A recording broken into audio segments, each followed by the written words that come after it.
एक बार एक बहुत ही बड़े राज्य का राजा अपने राज्य में बड़े ही आराम से अपना जीवन यापन कर रहा था। उसका राज्य अत्यंत ही खुशहाल और संपन्न था। एक रात जब राजा गहरी नींद में सो रहा था, तब उसने सपने में एक सुंदर राजकुमारी को देखा। वह राजकुमारी उस राजा से मदद मांग रही थी। राजा की नींद अचानक से खुली। उसने देखा, अरे मैं तो अपने महल में हूँ, अपने कक्ष में हूँ और मेरा राज्य एकदम खुशहाल है। फिर यह राजकुमारी कौन थी जो मेरे सपनों में मदद की गुहार लगा रही है?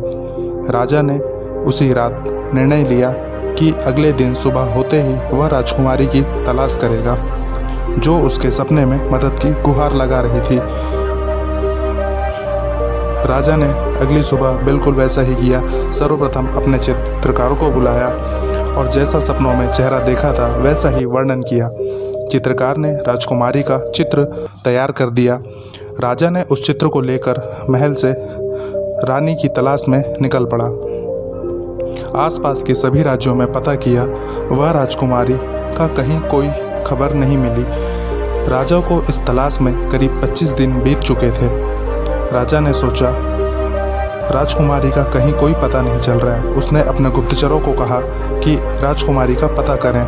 राजकुमारी की कोई खबर नहीं थी। फिर एक दिन राजा जब किसी दूसरे राज्य से राजकुमारी का पता करके निराश वापस लौट रहा था, तब उसने देखा घने जंगल में नदी के किनारे से होकर एक रास्ता पहाड़ी के ऊपर जाता है और वहाँ पर कुटियाँ बनी हुई थी, आग जल रही थी।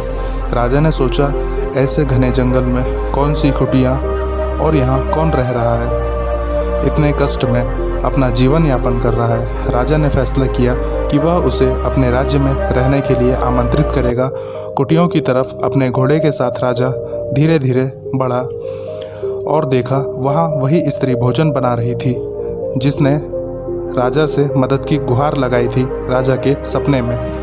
राजा उस राजकुमारी को देखकर भौचक्का रह गया और कहा, हे राजकुमारी, मैं आ गया हूँ, आपने मुझसे मदद मांगी थी। राजकुमारी ने कहा, मुझे आप ही का इंतज़ार था। राजकुमार ने कहा, बताइए मैं आपकी कैसे मदद कर सकता हूँ। राजकुमारी ने राजा को एक चित्र दिखाया।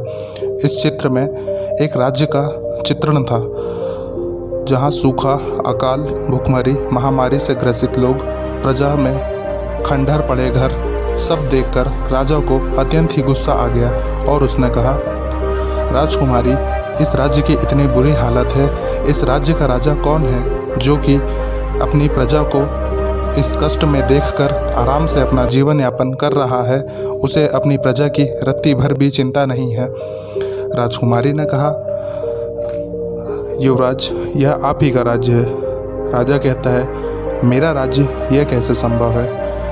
मेरा राज्य, मैं तो यहाँ तुम्हारी मदद करने आया था। मेरा राज्य तो एकदम सुखी है, यह कैसे हो सकता है? इतना कहकर राजा सोच में पड़ गया। दोस्तों, इस कहानी का अगला हिस्सा आपको अगले पार्ट में पता चलेगा। जब तक आप कमेंट बॉक्स में कमेंट करके बताइए कि आगे क्या होने वाला है।